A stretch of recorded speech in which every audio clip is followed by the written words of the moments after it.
Coucou mes amours, bienvenue dans les chroniques de Malaika. Aujourd'hui, nous allons faire notre petit revue critique de la série de Monsieur Aloy, une autre heure dans le mariage, épisode 30.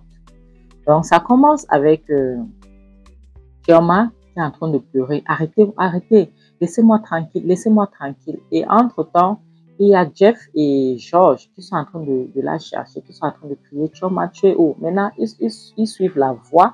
Et Chioma, maintenant, ils sont en train de suivre la voie et ils viennent, ils retrouvent Chioma.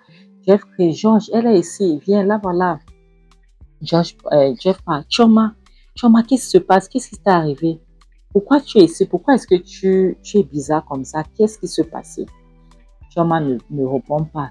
Jeff demande, Chioma, s'il te plaît, parle-moi, qu'est-ce qui ne va pas? George demande, elle va bien, qu'est-ce qu'elle a là-bas? Jeff dit, je ne sais pas. Viens voir s'il te plaît, viens voir, je ne sais pas ce qui ne va pas. Elle ne fait que pleurer, elle est hystérique, je ne comprends pas. George parle maintenant, George demande, Chioma, qu'est-ce qu'il y a? Chioma ne répond pas, Chioma ne faisait que pleurer, donc elle pleurait sans cesse. Elle ne faisait que pleurer, donc elle ne pouvait pas parler, mes amours, donc tout ce qu'elle faisait, c'est pleurer. Et Jeff était là, Chioma, parle-moi, s'il te plaît, parle-moi. Qu'est-ce qui ne va pas? Pourquoi est-ce que tu pleures? Et pourquoi est-ce que tu es dans cet état? Qu'est-ce qui t'arrive? Qu'est-ce qu'il y a? Parle, Chioma, s'il te plaît, je t'en supplie, parle. S'il y a quelque chose, dis-moi. Chioma, s'il te plaît, ouvre tes yeux, parle. Chioma ne parle pas, Chioma ne dit rien. Elle a peur, elle est en train de trembler, elle était hystérique. George dit, Jeff se retourne, George dit, calme-toi. Tu vois, elle n'est pas en bon état. Donc, il faut qu'on l'amène à l'hôpital. Jeff dit non, je dois comprendre ce qui se passe. Qu'est-ce qui ne va pas avec ma soeur? Pourquoi est-ce qu'elle est comme ça? Pourquoi est-ce qu'elle est bizarre? George dit, Jeff, s'il te plaît, calme-toi. Essaye de comprendre que ça ne va pas. Tu ne vois pas comment elle est. Calme-toi, il faut plutôt qu'on puisse l'amener à l'hôpital. Jeff dit, je veux qu'on comprenne ce qui se passe. Chioma, s'il te plaît, parle-moi. Qui t'a mis dans cet état? Qui a fait ça, Chioma? Les pleurs là, c'est devenu grave. Elle pleurait maintenant encore plus. George dit, Chioma, s'il te plaît, ne pleure pas. Tout ce que je veux, c'est de connaître ce qui se passe avec toi, ce qui ne va pas. Qui t'a fait ça? Pourquoi est-ce que tu es dans cet état? Et pourquoi est-ce que tu es ici? Tu vois, c'est l'endroit, c'est dangereux. Donc, je ne sais pas. Pourquoi est-ce que, qu'est-ce qui se passe? Chioma ne pouvait pas parler. Tout ce que Chioma faisait, c'est de pleurer. Chioma ne faisait que pleurer. Elle pleurait hystériquement. Jeff dit que Chioma, s'il te plaît, George dit, Jeff, écoute-moi pour une fois. Jeff dit, non, George, je dois comprendre ce qui ne va pas avec ma soeur. Tu vois dans quel état elle est. Jeff a commencé à pleurer lui-même. George dit, Jeff, calme-toi, je sais. Mais si on ne la ramène pas à l'hôpital, pour que les médecins essaient de lui mettre supervision, on essaie de la soigner, elle ne pourra rien nous dire, comme tu la vois là actuellement. Elle ne va nous servir à rien. S'il te plaît, j'aimerais que tu te calmes, tu reprends tes esprits pour qu'on puisse partir à l'hôpital et là, on pourra comprendre ce qui ne va pas. Les médecins eux-mêmes pourront nous dire ce qui ne va pas. Mais déjà, en la voyant comme ça, j'ai déjà une idée de ce qui se passait. Donc, s'il te plaît, calme-toi. D'accord? Jeff dit, me calmer. George, tu veux que je me calme? Tu as vu dans quel état ma soeur se trouve? George dit, je sais. Souviens-toi que Chioma aussi, c'est mon ami. Tu comprends? Calme-toi. Ça va aller. Tout va bien se passer. Comme je te dis, ramenons-la à l'hôpital. Jeff dit, je te jure que tout ce que je veux, c'est connaître ce qui se passe avec ma soeur. Et c'est quelqu'un qui l'a mis dans cet état. George dit, Jeff, tout ça viendra. Tout ce que moi, je te demande actuellement, c'est que tu puisses te calmer. Jeff dit, Chioma, parle-moi. Parce que maintenant, Chioma commence à regarder Jeff. Jeff dit, Chioma, parle-moi. Qui t'a mis dans cet état? Qu'est-ce qui se passait ici? Pourquoi est-ce que tu es ici? Chioma ne répond pas, Chioma ne parle pas. Jeff commence à la supplier. La prochaine scène montre Angèle qui est toujours dans le coma. Elle est à l'hôpital et elle est toujours avec Benita. Maintenant, Benita est en train de prier. Benita dit, Seigneur, s'il te plaît, je sais que ma copine est têtue et je sais qu'elle ne veut pas écouter tout ce que les gens sont en train de lui dire. Mais Seigneur, s'il te plaît, tu ne peux pas l'abandonner. Tu ne peux pas laisser qu'elle puisse être dans cet état. Tu ne peux pas laisser que les choses qui sont en train de l'arriver puissent l'arriver. Seigneur, il faut l'aider. Il ne faut pas qu'elle reste de l'autre côté, il faut qu'elle retourne de ce côté, s'il te plaît. Seigneur, aide-la, s'il te plaît, ramène-la vers nous. Nous avons toujours besoin d'elle. Je vous en supplie. Seigneur, ne la laisse pas comme ça. Il ne faut pas l'abandonner. Après, elle commence à dire que toi, tu es toujours en train de me critiquer. Tu es toujours en train de dire que j'ai peur de tomber amoureuse. Tu es toujours en train de dire que je ne veux pas, je ne laisse pas un homme dans ma vie. Pourquoi? Tu me poses souvent la question. Regarde-toi. Tu as fait confiance à Kizito. Tu vois dans quel état il t'a mis. Regarde dans quel état il t'a mis. Toi qui es une fille bien. Tu es une fille gentille. Une fille sympa comme toi. Tu es toujours là pour les autres. Tu es toujours là. Tu fais en sorte que tout aille bien avec quelqu'un. Mais regarde-toi. Regarde ce qu'il t'a fait. Regarde comment il a été responsable. Regarde, tu es entre la vie et la paille.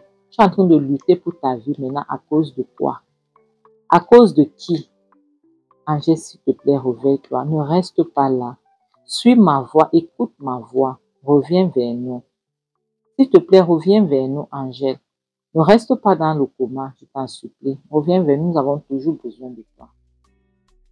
Nous avons toujours besoin de toi, s'il te plaît. Réveille-toi et comme ça, tu vas prendre... Parce que je suis sûre que cette situation va te faire prendre certaines décisions.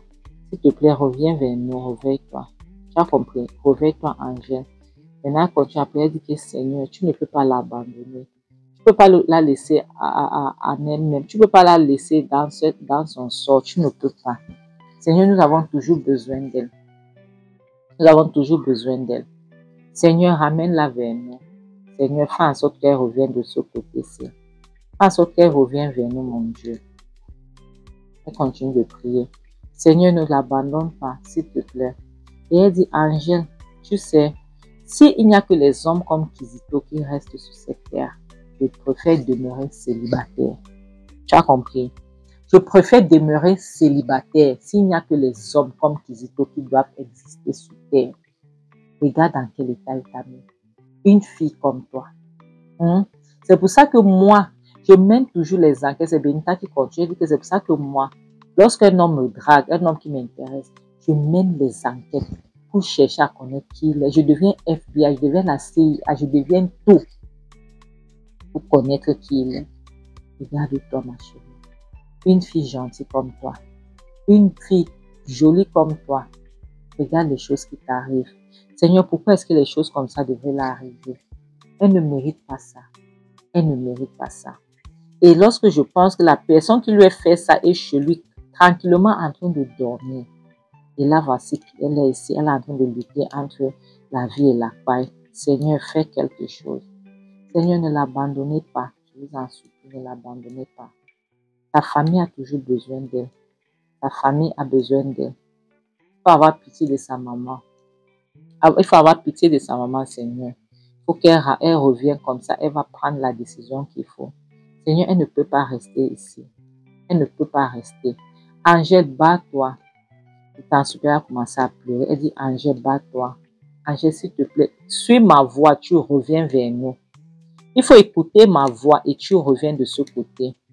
Angèle, suis la voix, s'il te plaît. Suis la voix, je t'en supplie. C'est moi, Benita.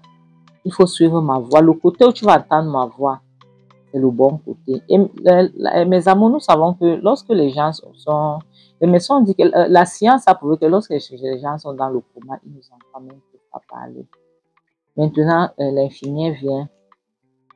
L'infirmière dit, s'il te plaît, ne la touche pas. Tu peux parler, tu peux causer avec elle, mais il ne faut pas la toucher. Il ne faudra pas la toucher. Maintenant, Benita demande, est-ce qu'elle ira bien? Est-ce qu'elle va s'en sortir? Elle dit oui, elle va s'en sortir. L'infirmière dit, elle va s'en sortir, mais ne la touche pas, s'il te plaît. Maintenant, la prochaine scène montre la mère de Kizito, Madame Uchechi, qui a appelé sa fille, Clara. Clara vient dans la chambre. Clara dit, bonjour maman, tu m'as appelé. Maman dit oui, comment tu vas? Comment est-ce qu'ils vont à l'hôpital? Comment va Angèle et le bébé?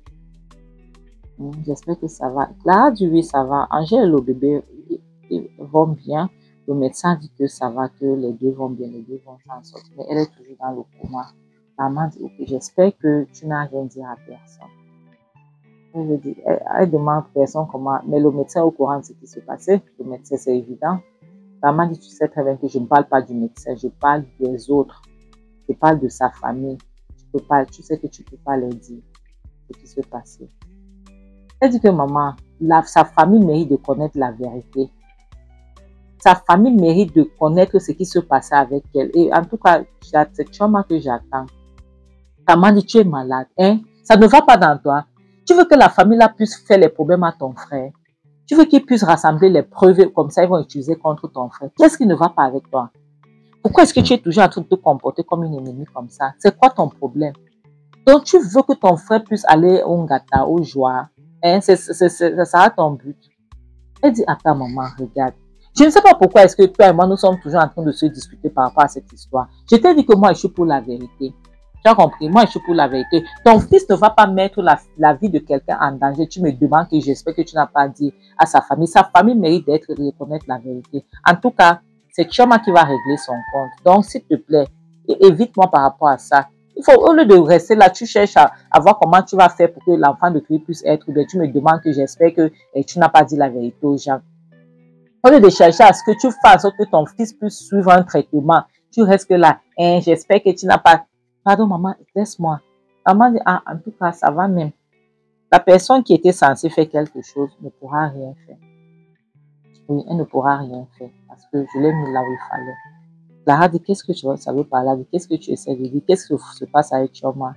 Maman dit, tu sais, moi je t'ai toujours dit que si tu n'es pas égoïste, c'est que tu n'es pas un être humain parce que tous les êtres humains sont égocentriques. Donc, j'ai fait ce qu'il fallait faire pour protéger mon fils. Donc, c'est comme ça. Clara dit, maman, de quoi est-ce que tu parles? J'espère que Chioma va bien. Maman dit, tu ne sais même pas de quoi est-ce que je parle. Je ne sais même pas. Mais intérieurement, je sais quand même ce que j'essaie de t'expliquer. Je sais quand même intérieurement, je sais. Je suis consciente de ce que j'essaie de t'expliquer.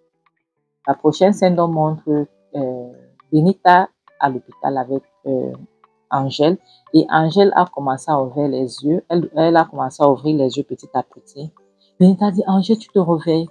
Angèle, est-ce que tu es en train de te réveiller? Benita, elle a crié, docteur, s'il vous plaît, venez. Docteur, Angèle dit, ah, j'ai mal à la tête. J'ai mal à la tête. Qu'est-ce qui se passe? Elle dit, Angèle, attends, tu ne te souviens de rien. Elle crie, aïe, ma tête, j'ai mal, j'ai mal à la tête. J'ai mal. Elle dit, ça va aller. T'inquiète, ça va aller. Tu es sauvé, tu es bien maintenant. Elle dit, s'il te plaît, ne laisse pas m'amener, ne laisse pas me prendre, ne laisse pas me faire du mal. Elle dit, ça va, calme-toi, il ne va pas te faire du mal. Ça va, il ne pourra pas te faire du mal. Elle dit, s'il te plaît, appelle ma soeur. Angèle dit, appelle ma soeur, appelle Chioma, s'il te plaît, appelle Chioma. Benita dit, calme-toi, Angèle, couche-toi un peu. Il se fait très tard. Je ne peux pas appeler Chioma maintenant. Tout le monde dort déjà, s'il te plaît.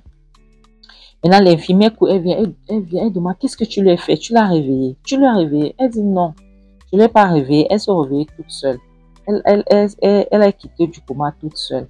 Et puis, Benita demande, j'espère qu'il ira bien. Elle dit, oui, attends, j'appelle le médecin. L'infirmière court donc pour appeler le médecin. Maintenant, Benita reste derrière. Elle essaie de calmer Angèle, parce que Angèle demandait à ce qu'elle appelle sa soeur. Elle essaie de calmer Angèle. Maintenant, elle calme Angèle. Angèle finit par s'endormir. La prochaine scène montre Jeff qui s'enflamme avec Georges, qui dit que vraiment, ce qui se passait là, ça ne peut pas se passer comme ça, il ne peut pas laisser. Que après, les gens vont dire qu'il ne réfléchit pas avant d'agir. Que regardez la situation, regarde comment sa soeur se retrouve. Que s'il avait agi comme il fallait qu'il puisse agir, c'est que ceci ne devait pas arriver à sa soeur. Georges, tu sais, je vais mener mes enquêtes. Je vais appeler mon ami qui est détective là, détective privé. Il doit mener les enquêtes. Je dois savoir ce qui se passait. Georges, tu sais quoi? Jeff dit, tu sais quoi? Moi, je ne veux même pas savoir ce que tu vas faire. Pour moi, c'est que je veux connaître, je veux seulement qu'elle se réveille, elle me dit ce qui se passait. Georges dit, calme-toi. Calme-toi, Jeff, ça va aller. Nous allons découvrir ce qui se passait. Tu sais très bien, Chioma va nous dire ce qui se passait. Et il dit, j'espère. Donc, j'ai hâte de connaître ce qui se passait. Parce que je dois faire quelque chose.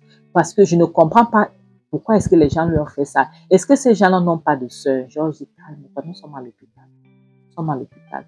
La prochaine scène montre Benita qui est en train de nourrir Angèle.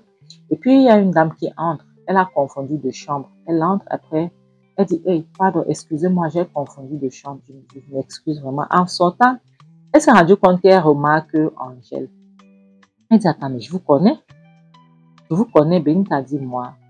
Elle dit, non, toi qui es malade, je te connais. Je te connais, oui. Attends, oui, tu es Angèle, le mannequin. Oui, tu es Angèle, le mannequin. Angèle dit, non, c'est pas moi. Et toi, c'est qui? Elle dit, si je sais, tu es Angèle, le mannequin. Angèle dit, non, toi, c'est qui? Elle dit que je suis militante des droits de l'homme. Je suis venue à l'hôpital, j'ai les clients, donc je suis venue pour voir mes clients. Mais je te reconnais. Oui, c'est toi, le mannequin là, le mannequin le plus célèbre du Nigeria, c'est toi, je te reconnais. Angèle dit, désolé, c'est pas moi. Elle dit, ok, il n'y a pas de problème, je veux partir, mais je sais qu'on se verra d'ici peu parce que en te regardant, tu as les problèmes. Pour que tu sois dans cette chambre, ton cas a été critique. Il n'y a pas de problème, je vais m'en aller. Mes amours, c'est ce que je veux m'arrêter, tu vois. Moi, c'est ce que je veux. Moi, je suis très fâchée contre Angèle parce que Angèle a laissé que sa soeur puisse être dans cette situation où elle est là actuellement pour que maintenant sa musique aussi est avec Kizito. Pour qu'elle puisse décider maintenant qu'elle veut partir. À quelle heure? Elle veut partir à quelle heure? Lorsque sa soeur est traumatisée. Comment est-ce que sa soeur va avoir la force de soigner ses blessures ou bien va avoir la force de bagarrer contre Kizito? Franchement. Donc, mes amours, comme je dis souvent, il faut que je remercie mes amours qui sont toujours en train de me soutenir. Leur pays d'abord, je dis merci. Du côté du Nigeria, la France, la belle famille, le Bénin, Togo, Sénégal, Congo, Kinshasa, le Steak, le Burkina Faso, la Belgique, le Tchad, le Mali et le continent. Maintenant, je fais un spécial coucou à mes amours qui sont toujours en train de commenter. Spécial coucou à Madame Mary Dubois depuis la France, Shalom Mankonko, Marie Ojo depuis le Togo, Colette Félicité, Lucie Sano, Zala Minata, Diallo, Augustine Akosi et Priska Kofi. S'il vous plaît, si je n'ai pas prononcé le nom de votre pays où vous me suivez, n'hésitez pas à me le mettre en commentaire, d'accord, pour que je puisse faire un petit coucou. Et s'il vous plaît, je tiens toujours à vous faire coucou parce que vous êtes toujours là en train de me soutenir. C'est grâce à vous que ma chaîne est en train de grandir et c'est grâce à vous que j'ai la force de faire ce que je suis en train de faire là. Mais comme je dis toujours, s'il vous plaît, le mariage n'est pas un frein en soi. Votre santé mentale est plus importante que n'importe quel mariage. Donc, choisissez-vous toujours avant de choisir le mariage. Vous êtes plus important. S'il vous plaît, vous êtes très important. C'est pour ça que je dis toujours, mieux vaut être seul que d'être mal accompagné. En bon attendeur, salut, bisous, bye.